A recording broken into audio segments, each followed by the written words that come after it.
Hey guys, it's Kiat here, and it's been quite a while since I last posted on YouTube, which is like months ago. One of the reasons why I haven't been that active, haven't been uploading videos and shooting is because 5 days in and 2 days out. Only that 2 days out, which are my weekends, I get to do whatever I want. Essentially, it gives me a dilemma. Should I go ahead and work as in shoot and edit videos, or should I take it as a break? It becomes a very destructive process. Think about this. Let's just say I'm working on something. While working on this, you realize, okay, not enough time. Alright, meaning you have to wait for the next weekend. And that is provided that week is rather chill and not too intense, and you don't book out feeling exhausted or just go wanting to go home and sleep. If not, then it will be the next week and the next week and the next week.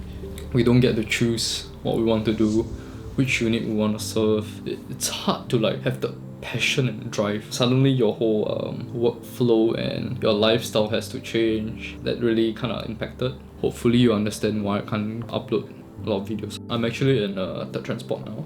Transport formation. Alright, before we get started, I just need you guys to do me a favor. Say cheese.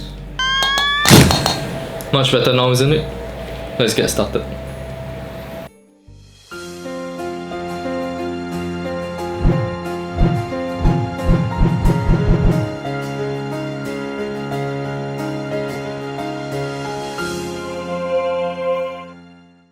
Hi guys, so today we're going to talk about Photoshop Super Resolution. It's not exactly new now because it's been introduced and released a couple of months back, but better late than never. So this update allows you to upscale your images by multiplying the length of your image and the width of your image. So a total of 4 times in terms of surface area.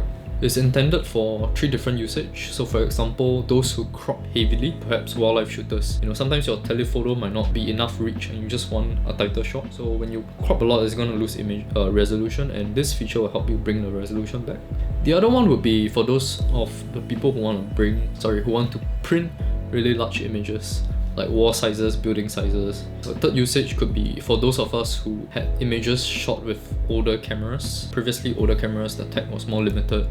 Images had lower pixel count, and you can bring that back also. For today's test, I'm gonna use 2 different cameras, which is the one that's videoing me right now, the Sony a7 III, as well as the one I have here, which is the a7R III. These 2 cameras obviously are not your so-called low res. Basically, I just want to see super resolution, how the different images of different resolution react to it. Okay, so the a7 III will represent the lower pixel count cameras, and the a7R III will represent the higher pixel count cameras. And for the lens choice, I've decided to use the Sony Zeiss 50mm 1.4 because we're trying to push the boundaries, because we're trying to talk about resolution, details and stuff. Obviously, we need the optically best. It's quite capable of yielding the full resolution of the 2 sensors, so it shouldn't be a limitation of the lens. 4 different scenarios, so we're just going to call them Scene A, Scene B, Scene C and Scene D. For Scene A, take 2 images, one from the lower pixel count and one higher pixel count. Okay, it's just a base so that later on when super resolution is applied to the other scenarios, we'll be able to see and gauge if there's a substantial and significant difference, or it's just numbers and gimmicky. Gives us a base to compare from. So Scene B would be the lower pixel counts being applied with super resolution and then leaving the higher pixel count natively, just as it is. Yes, the numbers are gonna be crazy. You're gonna have like a 96 against a 42. Who knows, maybe it can yield and give a look more details than this. Maybe it looks worse. So I'm trying not to anticipate, and I just want to let the result show it to us. For Scene C, we're going to apply super resolution not just to the lower pixel count, but we're also going to apply it to the higher pixel count. Since it's really high, if we make it higher, will it look better? Will it have no difference, or will it look worse?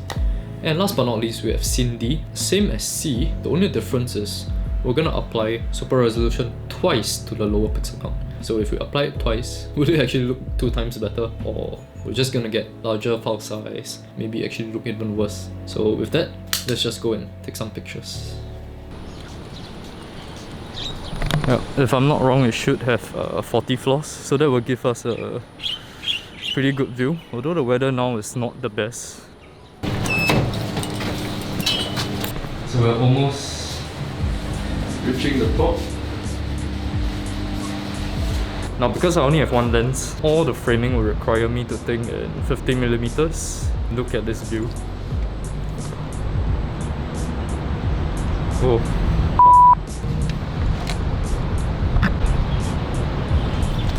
Okay, so yes, I don't have the ND filter, so I have to change the shutter speed to a higher one, which might look a bit unnatural and a bit too smooth. As I was saying, take a look at the view here. Oh, that's a lot of details to compare. The tripod is very important because there's no way your hands can beat the stability of a tripod. More resolution means your mistakes are gonna be amplified.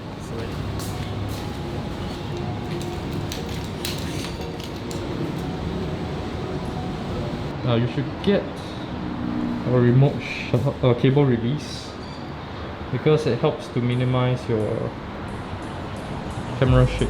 It's gonna be the same settings for both cameras.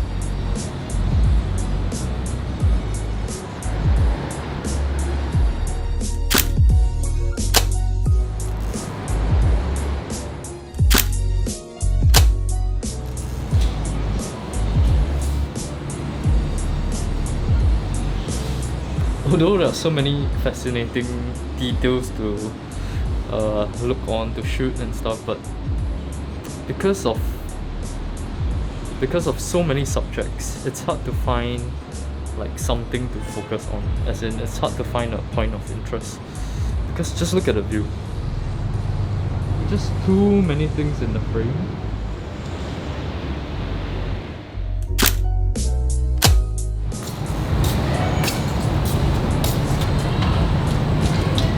I think the view here is like not bad because we're limited by the placement of the tripod. That shot over there, I feel will be so much better. I can't move the tripod anymore, and even if I do move the camera, the wall's right there. So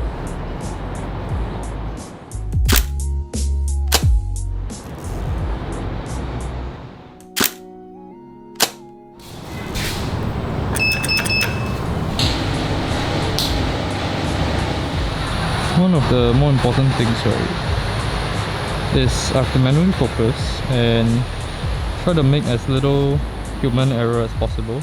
Sometimes when you turn a little bit too much, it will still look like it's in focus because of the distance and the aperture, the depth of field.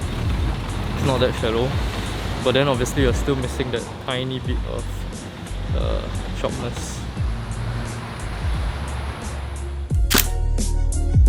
So when it comes to shooting, I think I'm much more on the greedier side. A few pics will never really be enough.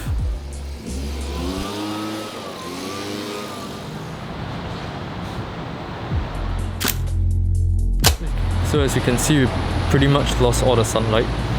We're gonna take it like a low light shot or like high ISO. Okay, wait, not exactly high ISO, but just a night shot.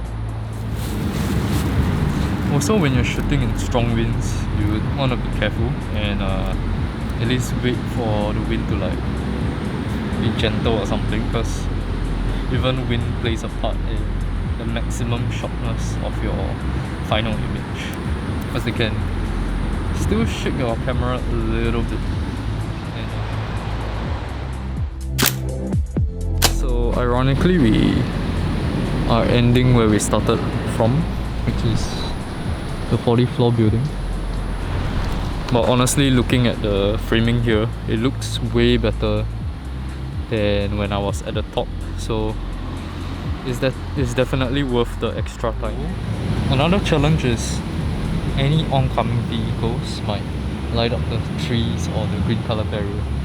So to make sure the shots are consistent, it has to be shot when there's no interference of the headlight.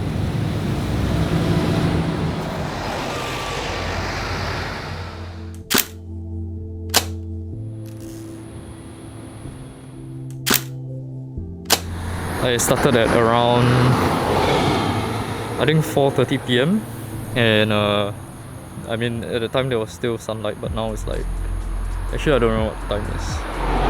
Now it's like 9, And honestly, I thought I'll finish it faster. Not because I couldn't get the shots I want, in terms of the technical stuff, but really it's the artistic compositions and all that. I couldn't get the picture for some reason. So, but anyway, I'm satisfied with the last two or three images.